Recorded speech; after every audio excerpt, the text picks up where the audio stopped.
చందాగ్రజ channel ప్రేక్షకులకు నమస్కారం. శ్రీ వెంకటేశ్వర స్వామి నక్షత్ర పారాయణం వింటున్నాం కదా. ఆ తదుపరి అనంతాచార్యులు వారు. ఈయన కూడా ఒక గొప్ప భక్తుడు. వెంకటేశ్వర స్వామిని అతి గొప్పగా పూజించిన భక్తులలో ఆళ్వారులుగా ప్రసిద్ధి చెందిన వారిలో అనంతాచార్యులు వారు ఒకరు. వీరందరూ కూడా యమునాచార్యుల వారి శిష్యుల దగ్గర నుంచి రామానుజాచార్యుల వారి వరకు కూడా అందరూ కూడా ఈ శిష్యరికం చేసి వచ్చిన వారే వీరందరూ కూడాను. ఈ అనంతాచార్యుల వారిని మీరు గుర్తు తెచ్చుకోవాలంటే మనం మహాద్వారం తిరుపతి తిరుమల కొండ ఎక్కి సుభదా మార్గంలోంచి నడుచుకుంటూ వెళ్ళి మహాద్వారం దగ్గరికి వెళ్తాం కదా. స్వామి లోపల ధ్వజస్తంభం, స్వామి అంతరాలయ దర్శనానికి వెళ్ళేటప్పుడు కుడి పక్క గోడ మీద, అంటే మనం ఎడం పక్క లైన్లోంచి నడుచుకుంటూ వెళ్తాం, కుడి పక్క గోడ మీద హైట్ మీద ఎత్తు మీద ఆ గుణపం ఒకటి పెట్టి ఉంటుంది కదండి. ఆ గుణపాన్ని చూడగానే మీకు ఈ అనంతాచార్యుల వారు గుర్తుకు రావాలి ఇక పైన.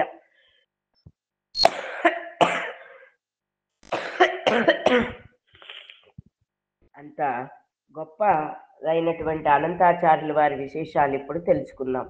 అనంతాచార్యుల వారికి ఆ గుణపానికి సంబంధం ఏమిటో ఇప్పుడు ఈ కథలో మనకు అర్థమవుతుంది. కానీ మీరు ఎప్పుడైతే ఆ మహాద్వారంలోపలికి ఎంటర్ అవుతారో ఆ గుణపానికి కూడా నమస్కారం చేసుకోండి. గడపకు ఒక్కటే చేసుకుంటాం ఎంటర్ అవగానే ద్వారంలోకి. ఇక పునర్వసు నక్షత్రంలో రెండవ కథ ఏమిటి అంటే అనంతాచార్యుల వారు అనంతాళ్వార్ అని పేరు ప్రసిద్ధిగాంచిన వారు. వీరు వీరశైవుడైన క్రిమికంఠుడనే చోళరాజు చిదంబరమును పరిపాలిస్తున్న రోజులు. అతనికి వైష్ణవులకి సరిపడేది కాదు. ఆ సమయంలో శైవులు వైష్ణవులు అనేక విధాలుగా తగువులు పడేవారు. ఆ తగువులలో వైష్ణవాలయాలన్నింటినీ కూలగొట్టిస్తున్నప్పుడు ఎవరికి దొరికిన విష్ణు రూపాన్ని వారు పట్టుకుని తలా ఒక దిక్కుకి పారిపోతున్నారు. అలా కొంతమంది గోవిందరాజస్వామి విగ్రహాన్ని తీసుకుని వైష్ణవార్చకులు మోయలేక విష్ణు భక్తితో నడుస్తున్నారు.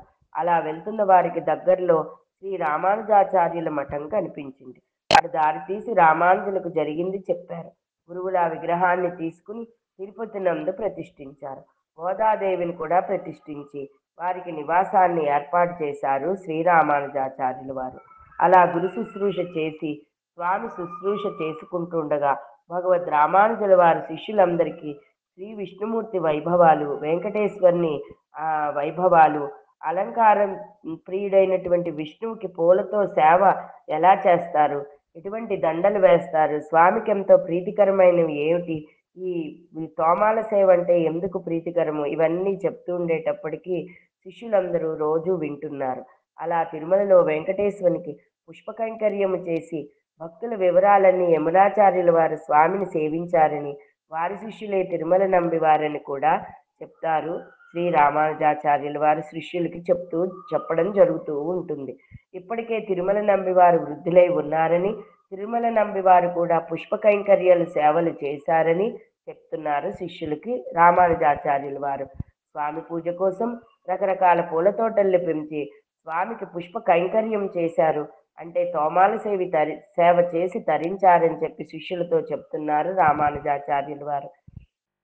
వెంటనే అనంతులు అనే శిష్యుడు లేచి, స్వామి మీరు చెప్తున్న ఆ సోమాల సేవని నేను కూడా తిరుమల వెళ్ళి శ్రీవారికి చేస్తాను, నేను చెయ్యాలని సంకల్పం చేసుకున్నాను, గురువాజ్ఞ ఇస్తే నేను తప్పకుండా వెళ్ళి పూలతోటని పెంచి నేను అక్కడ స్వామికి తోమాల సేవ చేసి తరించుతాను అని చెప్తాడు. వెంటనే రామానుజాచార్యుల వారు, గురువాజ్ఞ ఇవ్వడం పెద్ద సమయం కాదు నాయన, కానీ పూల తోటను పెంచాలి, నీరు పెట్టాలి, క్రిమికీటకాలు తినకుండా చూడాలి, పూల పుప్పొడి రేఖలు కూడా మాల కడుతున్నప్పుడు పోకుండా చూడాలి. చూడండి ఎంత, ఈ శబ్దాన్ని సరిగ్గా విన్నారో లేదో మీరందరూ కూడా, పూల పుప్పొడి రేఖలు కూడా పోకుండా మాలలు కట్టినవి స్వామికి ఇవ్వాలి, తోమాల సేవ చేయాలి. అందున నీకు కొత్తగా వివాహం అయింది, చిన్నవారు మీరిద్దరు, అదంతా కొండ ప్రాంతం, ఇది సాధ్యమేనా, అక్కడికి వెళ్ళి నీరు పెట్టి మొక్కల్ని ఎలా పెంచుతావయ్యా నువ్వు అని అడుగుతాడు. లేదు స్వామి, సాధ్యం కానిదైనా సరే స్వామి అనుగ్రహం మీదట నేను సాధ్యం చేస్తాను, స్వామి సన్నిధిలో తరించాలని, ఈ పూల సేవ చెయ్యాలని నేను బలంగా అనుకుంటున్నాను, నాకు మీరు అనుగ్రహం ఇస్తే నేను తక్షణమే బయలుదేరి వెళ్తానని చెప్తారు. సరే, అతని పద్ధతి చూసిన తర్వాత ఇతను ఆగేటట్టు లేడని రామానుజాచార్యులు వారు తిరుమల నంబివారు అక్కడ ఉన్నట్టుగాను ఆయన వెళ్ళి కలవమని, ఆయనే నీకన్నీ ముందు ముందు మార్గం అంతా చూపిస్తారని చెప్పి, యమునాచార్యుల వారి శిష్యులైన వృద్ధులై తిరుమలలో నివాసమున్న తిరుమల నంబి వారి వద్దకు వెళ్ళి, నీ కోరిక విన్నవించు, మొత్తం అంతా కూడా ఆయనే నిన్ను ముందుకు నడిపిస్తారు. మహాగురువులు ఆయనని చెప్పి అనంతాచార్యుడికి రామానుజుల వారు చెప్పి పంపిస్తారు. తిరుమల కొండకు బయలుదేరుతాడు అనంతాచార్యుడు భార్యతోటి. తిరుమల నంబి గురుదేవులనికి పైకి వెళ్ళి కొండ మీద స్వామి దర్శనం చేసుకుని తనివి తీరా స్వామిని స్తుతించి వెంటనే తిరుమల నంబి దగ్గరకు వచ్చి తనను రామానుజుల వారు పంపించారని, తన కోరిక ఇదని చెప్తాడు. వెంటనే తిరుమల నంబి కొంత స్థలాన్ని శ్రీవారి ఆలయానికి దక్షిణ దిక్కుగా పూలతోట నిర్మించాలని, దానికి గాను ముందుకు తోటకు కావలసిన నీరు కూర్చాలని, చెరువు తవ్వుటకు ఆరంభించమని చెప్తారు. అత్యంత భక్తి పారవస్యంలో ఉన్నందున ఆ చెరువు తవ్వడం అతనికి పెద్ద శ్రమ ఏమీ కాలేదు అనంతాచార్యుల వారికి. చెరువు తవ్వడం ప్రారంభించారు. అప్పటికే అతి చిన్న వయసులో ఉన్న అమ్మాయి, అందున గర్భవతి కూడాను. దానితోటి ఆ పాలు పంచుకుంటూ భర్త తవ్వుతుండగాను మట్టి పోయిస్తూ ఉండేది. అలా త్రవ్వుతుండగా భార్య చేత మట్టి పోయిస్తుండగా వెంకటేశ్వర స్వామి చూడలేకపోయేవాడు. చూడలేక చిన్న పిల్లవాడుగా వచ్చి సాయం చేస్తానన్నాడు. నువ్వేమిటి సాయం చేసేది, ఇంత చిన్న పిల్లవాడివి, నువ్వు చూస్తే చాలా చిన్న పిల్లవాడివి, ఈ ఈ మట్టిపారలవి నువ్వు మొయ్యలేవు, నువ్వు వెళ్ళు అన్నాడు. తలపై తలపాగా, మెడలో తుండుగుడ్డ, 3 నామాలతో ముఖవర్చస్సు చాలా చక్కగా ఉండి గుండ్రంగా ఎత్తుగా పంచకట్టు కట్టి నిలబడిన పిల్లాన్ని తదేకంగా చూస్తూ కూర్చున్నది భార్య. ఈ పని నేనే చేయాలి బాలక, నువ్వు వెళ్ళిపో, మా పని చెడగొట్టకు అని చెప్పి గట్టిగా విసుక్కుంటూ చెప్పారు అనంతుల వారు. ఎంతకీ వెళ్ళకపోయేటప్పటికీ ఇక గట్టిగా చెప్పడం జరుగుతుంది. చెప్పేటప్పటికి నిజమైన భక్తుల పాలిట వెంకన్న లీలలు అద్భుతం కదండి. ఆమె అవస్థను చూడలేకపోతున్నాడు. ఆమె గర్భవతితో ఆ తట్టలు మోయలేకపోతోంది. ఆమెకు సంజ్ఞ చేశాడు అనంతులకు చూడకుండాను. సంజ్ఞ చేసి తన వెనకనే నిలబడి మట్టి తట్ట అందుకుని ఆ మట్టిని అంతటినీ కూడా వేరే చోట పోస్తూ ఉన్నాడు వెంకటేశ్వర స్వామి. బాలకుడుగా ఉన్నవాడు నవ్వకుండానే మట్టి తట్ట ఖాళీగా పెట్టి నిలబడుతున్న భార్యకేసి చూసి ఆశ్చర్యంగా చూశాడు అనంతులు. ఆమె భయపడుతూ విషయం అంతా చెప్పింది. పిల్లవాడు ఎవరో, ఎందుకింత సహాయం చేస్తున్నాడో నాకు తెలియదండి, చేస్తున్నదంతా ఇతనే అని చెప్పగానే ఆ దంపతులకు కూడా పిల్లవాడు ఎవరు ఏమిటి అన్నది అర్థం కాక కోపంతో అనంతులు ఆ పిల్లాన్ని కసురుకున్నాడు. కొట్టేంత పని చేశాడు. ఏడుకొండలవాడు నిజమైన భక్తికి భక్తులకు దాసానుదాసులు ఆయన. మనం భక్తికి వెంకటేశ్వర స్వామి పాదాలు పట్టుకుని దాసుణ్ణి అని మనం అంటే, మన భక్తికి మెచ్చి ఆయన మన భక్తికి దాసుడైపోతాడటండి. రోజులు గడుస్తున్నాయి. ఆ 12 ఏళ్ల బాలుడు లోలోన నవ్వుకుంటూ అటు వెళ్ళిపోతున్నాడు. చెరువు తొందరగా తవ్వి రంగురంగుల పూల తోటలు పెంచి అవన్నీ కలిపి మాల చేసి సువాసన వెదజల్లే పూలన్నీ ఆ శ్రీనివాసులకి సమర్పించాలి. అదే తలుపులతో ఆ మాలలు కట్టడం, ఈ పూలు ఈ పక్కన పెట్టాలి, ఈ పత్రాలు ఈ పూల పక్కన పెట్టాలి, పెద్ద పువ్వులన్నీ ఇలా కట్టాలి, చిన్న పువ్వులన్నీ ఇలా కట్టాలి, రేఖలు పాడైపోకూడదు, పుప్పొడి ఊడిపోకూడదు అంటూ కలవరింతలతోటి భార్యతో అదే పదే పదే చెప్పడంతోటి ఇంకా అనంతాచార్యుల వారు మునిగిపోయి ఉన్నారు. రెండో మాట లేదు, రెండో ధ్యాస లేదు. తాను తోమాలతో అలంకారం చేసిన తర్వాత ఆ మూర్తి ఎలా ఉంటాడో కూడా ఊహల్లో ఊహించుకుని అట్లా లీనమైపోతున్నారు అనంతాచార్యుల వారు. అలా జరుగుతున్న సమయంలో భార్యకు చెప్తున్నారు, ఇదిగో ఈ పువ్వులన్నింటినీ కూడా పూసిన తర్వాత ఈ దండలు ఇలా కట్టాలి, ఈ పువ్వు పక్కన ఈ రంగే నప్పుతుంది, ఇంకో రంగు నప్పదు సుమా, అంచేత ఇగో ఈ ఆకులు ఉన్నాయే, మరువం, దమనం, మాచిపత్రి, మల్లె, సంపంగి, ఇవన్నీ ఒక రంగుల్లో కట్టాలి. స్వామికి ఈ రంగురంగుల పుష్పాలంటే చాలా ఇష్టంట, పరిమళాలు వసుకుతుంటే ఆయనకి ఇంకా ఇష్టంట అని చెప్పి భార్యతో ధోరణిగా చెప్తున్నాడు. ఎప్పుడు పూస్తాయి, ఎప్పుడు ఇవన్నీ జరుగుతాయి, ఎప్పుడు నేను స్వామినికి సేవ చేసుకుంటాననే ధోరణిలో మునిగిపోయి ఉన్నాడు. అదే పనిగా మాట్లాడుకుంటూ ఉన్నాడు. భక్తుడి యొక్క ప్రయాస చూశాడు వెంకటేశ్వర స్వామి. ఆమె గోవిందనామంతో పనిచేస్తోంది. 9 నెలల నిండు గర్భిణిని చూసి మనసూరుకోక సహాయం చేయాలనుకున్నాడు వెంకటేశ్వర స్వామి. ఇది చూసి కోపంతో, నీ సాయం వద్దంటే పదే పదే వస్తావెందుకయ్యా? నువ్వసలు ఎవరి పిల్లాడివి?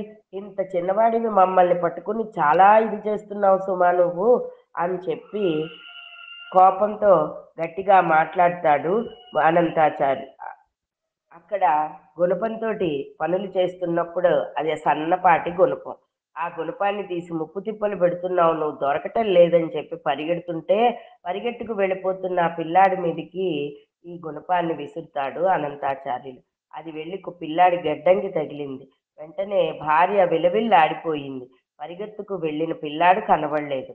ఆ దెబ్బ తగిలిందని చెప్పి భార్య కేకలు పెడుతున్నప్పుడు వెనకాలే పరిగెట్టుకుంటూ వెళ్ళాడు అనంతాచార్యులు వారు. కుర్ర వెధవ, నాతోనా? దెబ్బ తగిలితే తగిలింది గాని మొత్తానికి పారిపోయాడులే అంటూ భార్యని కేకలేస్తున్నాడు ఒక ప్రక్క నుంచి. సంధ్యా సమయం అయినందున స్నానాదులు ముగించుకుని ఏడుకొండల వాని దర్శనానికి వెళ్ళగా అక్కడ అర్చకుల కలకలం వినిపిస్తోంది. అలా పెద్ద వాకిలి నుంచి బంగారు వాకిలి లోపల వరకు కూడా మొత్తము అందరూ కూడా అక్కడి జనంతో నిండిపోయి ఉంది. అందరూ కూడా ఆశ్చర్యంగా ఒకళ్ళ మొఖాళ్ళు ఒకళ్ళు చూసుకుంటూ విషయాన్ని చెప్పుకుంటున్నారు. వెళ్ళి చూడగా గెడ్డం పైన గాయం నెత్తురు చిమ్ముతూ కనిపించింది. కాళ్ళు నిండా దుమ్ము మరకలు కనిపించాయి. ఆ స్వామివారి శరీరం దగ్గర మోకాళ్ళ నుంచి కింద భాగం వరకు కూడా దుమ్మే. రొప్పుతున్న శరీరం చెమటలు కనిపించాయి. స్వామి శరీరం నుండి రొప్పుతున్న శ్వాసలు, మొత్తం చెమటలు కనబడడం మొదలుపెట్టాయి. అలా చూస్తున్నంతలోనే లీలగా అంతా స్వామివారి మొహంలో కనిపించింది అనంతాచార్యుల వారికి. ఒక్కసారి వణికిపోతూ కుప్పకూలిపోయారు స్వామి ముందర అనంతాచార్యులు. నిన్ను గుర్తించలేకపోయాను స్వామి, నా ఘోర తప్పిదాన్ని మన్నించ, నా బాధను తట్టుకోలేక దుఃఖపూరితమైన గొంతుతో ఆర్తితో స్వామి స్వామి నా తప్పిదాన్ని మన్నించు అని అడగడానికి కూడా నాకు అవకాశం లేకుండా ఉంది కదా స్వామి అని చెప్పి ఘోరున విలపించడం మొదలుపెట్టాడు అనంతాచార్యులు. మిమ్మల్ని తెలుసుకోలేని అజ్ఞానంలో ఉన్నాను, మూఢుణ్ణి నేనని వెక్కి వెక్కి రోధించాడు అనంతాచార్యులు వారు. అప్పుడు విగ్రహం నుంచి కొన్ని మాటలు వినపడ్డాయి. ఆశ్చర్యంతో వింటున్నారు అనంతాచార్యులు, అక్కడకు వచ్చిన జనం అందరూ కూడా. ఈ దెబ్బ వల్ల నువ్వు ప్రపంచ ప్రఖ్యాతి పొందావు. నా భక్తాగ్రేసుడి పేరులలో నా భక్తులందరూ కూడా నిన్ను తలించేటట్టుగా వరమిచ్చాను అని చెప్పి అన్నాడు ఆ గోవిందుడు భక్తజన వత్సలుడు. ఒక పక్క వణికిపోతున్న మాట రావటం లేదు. చెమటలు పోసేసి కుప్పకూలిపోయి స్వామి ముందు నిలబడినప్పుడు అతనికి అర్థం కావటం లేదు. భక్తాగ్రేసుడి పేరేమిటి, ఇక్కడ జరిగిందేమిటి అని చెప్పి ఇంకా ఆశ్చర్యంగా చూస్తున్నాడు అనంతాచార్యుల వారు స్వామి మొహంలోకి. తొలుత పుట్టలో దాగి ఉన్న నాకు గోపాలు విడుస్తుండగా పుట్టపైన దెబ్బకు నా తలకు తగిలింది. దానితో గొల్లవాని పేరు ప్రఖ్యాతులు గడించాడు. ఆ దెబ్బ కనిపించకుండా నా మోముపై 3 నామాలు, నీ దెబ్బ కనిపించకుండా ఈ గడ్డం పైన పచ్చకర్పూరంతో అలంకారపు చుక్క చూసి భక్తులు తన్మయులయ్యి నిన్ను తలుచుకుంటారులే.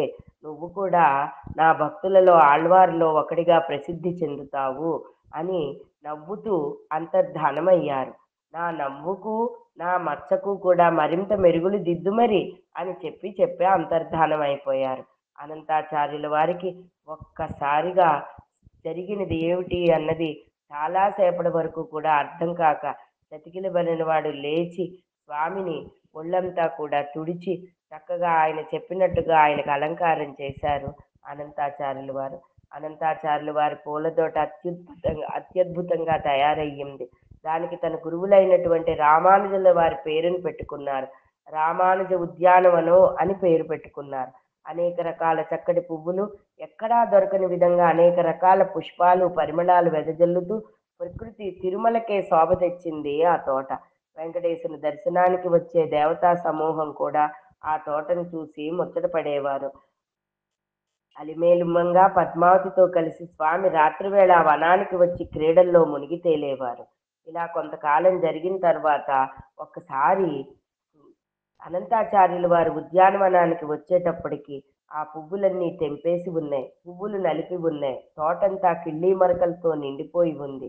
ఇదంతా చూసిన అనంతాచార్యుల వారు, నా ఉద్యానవనానికి ఎవరో వచ్చారు సుమా, ఏమిటి ఇలాగా 4-5 రోజులుగా ఈ ఉద్యానవనం అంతా కూడా ఇలా అల్లకల్లోలంగా ఉంది, ఎవరో వచ్చి తోటనంతా పాడు చేస్తున్నారు, స్వామివారికి పువ్వులు ఉండటం లేదు అని చెప్పి బాధపడ్డారు. బాధపడి ఆ బాధను తట్టుకోలేక ఏవైనా సరే ఇవాళ మాటు వేసి పట్టుకోవాలి.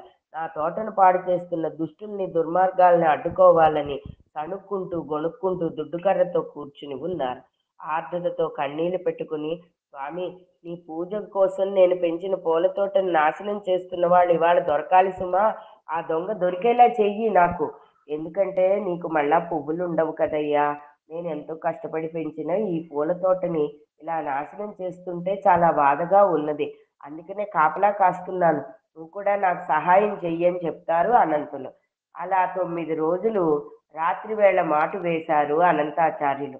ఒకరోజు మాత్రం ముగ్గురు మనుషులు దొరకడం జరిగింది. ఆ పొదల్లో ఇద్దరు స్త్రీలు, ఒక పురుష రూపం కనిపిస్తోంది. ముచ్చట్లు, ఆటలు, పాటలు, గాజులు, గజ్జెలు, నగల సవ్విళ్ళు, కిలకిలలు, నవ్వులు. లేచి అమాంతం ఒక్కసారి పట్టుకుని వీళ్ళని కొట్టాలి, కట్టేసి చెట్లకు కట్టేసి కొట్టాలి అని చెప్పి అనుకుంటారు అనంతులు. వెంటనే ఏమాత్రం అలికిడి లేకుండా నిశ్శబ్దంగా వెళ్ళి ఒక యువతిని మాత్రం పట్టుకుని చెట్టుకు కట్టేశారు అనంతాచార్యులు. మీరు రాజదంపతుల్లా ఉన్నారే అన్నారు. అవునని చెప్పి బుర్ర ఊపింది ఆ స్త్రీ. మిగిలిన ఇద్దరు ఏరి అనగానే కళ్ళు తిప్పి చూపించింది. అదిగో అటు పారిపోయారు అన్నట్టు. బేల మొహం పెట్టింది. చేతికి కట్లతోటి కట్లు విప్పమని బ్రతిమలాడింది. మీ వాలకం చూస్తే జమీందారుల్లా ఉన్నారు. దేవతలా, జమీందారులా, మనుషులా, ఎవరు మీరు అన్నారు. అనగానే బేల మొహంతోటి అలాగే అనంతుల్ని చూస్తూ నిలబడింది ఆ అమ్మాయి. నా స్వామి కోసం ఈ పువ్వులన్నీ నేను పెంచుకుంటుంటే పూల తోటనంతా పాడు చేస్తారా? మీ ఆయన వెళ్ళిపోయారేమిటి అన్నారు. వెళ్ళిపోయారని చెప్పి బొర్రూపుతుంది. ఆ అమ్మాయి ఎవరు అనగానే, నీకోసం నీ వాళ్ళు వచ్చేదాకా ఇక్కడే ఉండంటే ఆ అమ్మాయి కూడా ఆయన భార్యే స్వామి అంటుంది. అనగానే, ఏమిటి అతనికి ఇద్దరు కూడానా? ఓహోహో, రాని, నీ కోసం నీ వాళ్ళు వస్తారు కదా, అప్పటిదాకా నిన్ను ఇక్కడే కట్టేస్తానని అనగానే బుర్ర అడ్డంగా ఊపి, నన్ను వదిలేయండి, ఇంకెప్పుడు రాము ఇక్కడికి అని చెప్పి చెప్తోంది. వదలను గాక వదలను, మీ వాళ్ళని రాని, ఇన్ని రోజులైందో 15 రోజులుగా తోటంతా పాడు చేశారు. అక్కడ మా వెంకటేశ్వర్ల వారికి ఏమాత్రం పువ్వులు లేకుండా అయిపోయింది అనగానే, భయంతో ఆచార్య, నన్ను విడువము, నేను రానంటే మావారే తీసుకొచ్చారు, మా వారి పేరు వెంకటేశ్వర్లు అనగానే, ఇంకొకరెవరు అని మళ్ళీ అడిగారు. మేము ఇద్దరమని చెప్తున్నాం కదా స్వామి, నా పేరు శ్రీదేవి, ఆవిడ పేరు భూదేవి. ఓహోహో, గొప్పగానే ఉంది. అయితేను సరే, ఆమె కోసం వచ్చేవారి కోసం ఎదురు చూస్తూ ఉంటాను, అప్పుడు కానీ నిన్ను విడవనని చెప్పి విడవనగాక విడవనని గట్టిగా చెప్పి అక్కడే కూర్చుంటారు అనంతాచార్యులు. వెంటనే ఆలయ గంటలు మోగాయి. వెనుదిరిగి ఆలయ దర్శనానికి బయలుదేరాడు అనంతులు. ఆలయ తలుపులు తీయగానే అయ్యగారి వక్షస్థలంపై శ్రీదేవి లేదు. వక్షస్థలంపై ఉన్న అలివేలు మంగ వ్యూహలక్ష్మి కనిపించక అర్చక స్వాములందరూ కూడా కంగారు పడ్డం మొదలుపెట్టారు. వెంటనే శ్రీ వెంకటేశ్వర స్వామి అందరూ కూడా స్వామిని అడుగుతున్నారు. స్వామి, అమ్మవారి విగ్రహం ఎవరు తీశారో నీ హృదయం నుంచి మాకు తెలియటం లేదు, ఏం జరిగిందో అర్థం కావటం లేదని చెప్పి వణికిపోతూ భయపడుతూ స్వామిని పదే పదే స్తుతిస్తూ అక్కడ నిలబడి ఉన్నారు. అప్పుడు కాసేపటికి అనంతులు వచ్చారు. అనంతులు వచ్చి ఈ పరిస్థితినంతా చూస్తున్నారు. చూసేటప్పటికి హృదయం మీద వ్యూహలక్ష్మీదేవి లేకుండా ఉంది. ఏమిటి అని చెప్పి ఆశ్చర్యంగా చూస్తున్నంతలో స్వామి విగ్రహం నుంచి మాటలు వినపడ్డాయి. వెంకటేశ్వర స్వామి చెప్తున్నారు, అర్చకులారా, అలిమేలు దేవేరి అనంతుల తోటలో చెట్టుకు కట్టబడి ఉంది, వెళ్ళి తీసుకురండి అని చెప్పారు. అప్పుడు తెలిసింది అనంతులాచార్యుల వారికి. ఒక్కసారిగా సంభ్రమాశ్చర్యాలతో అనంతాచార్యులు, నా జన్మ ధన్యం కదా స్వామి అని సాష్టాంగ ప్రమాణం చేసి గబగబా పరిగెట్టుకుంటూ పరిగెట్టుకుంటూ తోటకు వెళ్ళారు. తోటలోకి వెళ్ళేసరికి అమ్మవారి ప్రతిమను పూలతో పాటుగా పెట్టి అమ్మవారిని తీసుకుని తాను తీసుకువస్తూ బుట్టలో పెట్టుకుని నెత్తిన పెట్టుకుని ఎత్తుకువస్తూ మంగళ వాయిద్యాలతోటి స్వామి సన్నిధికి తీసుకొచ్చి వేద మంత్రాలు చదువుతుండగా అర్చక స్వాములందరూ కూడా స్వామి సన్నిధికి తీసుకువచ్చి వక్షస్థలంపై అమర్చారు అనంతాచార్యుల వారు. వెంటనే స్వామి ప్రత్యక్షమై, అనంత, ఆళ్వారును పూలబుట్టతో దేవేరిని తీసుకొచ్చావు కదా, నీకు కూతురు వంటిది అనంతాచార్య, నేను నీకు అల్లుణ్ణి అని మామగారికి చందన తాంబూలాలతో సత్కరించాడు శ్రీనివాసుడు. ఇదండి భక్తి అంటే. ఇదే చెప్తుంటేనే నాకు మీ అందరి వల్ల నాకు అదృష్టం ఈ స్వామి కథలు మీకు చెప్పడం. నా గొంతు ఆర్ద్రత పోతోంది నిజంగా చెప్పాలి అంటే. ఎంత భక్తవత్సలుడండి. అలాంటి స్వామిని వదిలేసి మనం అన్య మతాలకు వెళ్ళి, అనేక దేవతల వెంటబడి, అనేక దేవుళ్ళ వెంటబడడం ఏమిటండి? కలియుగ ప్రత్యక్ష దైవమైనటువంటి శ్రీ వెంకటేశ్వరుని దర్శించండి. తరించి ఎప్పుడైతే బుట్టలో పెట్టి పూలతోటి తీసుకొచ్చి వేద మంత్రాలతోటి నాకు అప్పచెప్పావో, నువ్వు మామగారివి, అమ్మవారు నీకు కూతురు అని చెప్పి శ్రీనివాసుడు ప్రత్యక్షమై ఆ అనంతాచార్యుల వారికి చందన తాంబూలాలతో సత్కరించాడు. సత్కరించి శ్రీనివాసుడు భక్తుల పాలిట కల్పతరువయ్యాడు. నమ్మిన వారికి ఆశ్రిత కల్పవృక్షమయ్యాడు. భక్తులను ఎవరైతే ఏ భక్తులైతే స్వామిని దర్శించి తరించిపోయారో వారందరూ కూడా స్వామి హృదయంలో ఉన్నారు. తన లక్ష్మీ నివాసంతో పాటు తన భక్తులను కూడా తన హృదయ మందిరంలో పెట్టుకుని ఎప్పటికప్పుడు భక్తులకు దాసానుదాసుడయ్యాడు శ్రీ వెంకటేశ్వరుడు. ఇటువంటి వెంకటేశ్వర స్వామి తన భక్తుల లీలలను తలుచుకున్న వారికి కూడా మరింత దాసానుదాసుడు. తన భక్తుల లీలను ఎవరైతే ప్రతినిత్యం వింటారో వారికి ఎప్పుడూ కూడా దాసానుదాసుడేటండి వెంకటేశ్వర స్వామి. అంటే మీరందరూ కూడా ధన్యులే. ప్రతినిత్యం నేను చెప్తున్న కథలు వింటున్నారు కదా మరి. ఆ లీలలను తలుచుకుంటూ స్వామి నవ్వుతూ అనేక వరాలిస్తారు. వరాలు రాయుడుగా అందుకే ప్రసిద్ధి చెందారు. అనంతాచార్యుల వారు తిరుమల నంబిక వారి యొక్క జన్మ ధన్యమైపోయిందండి.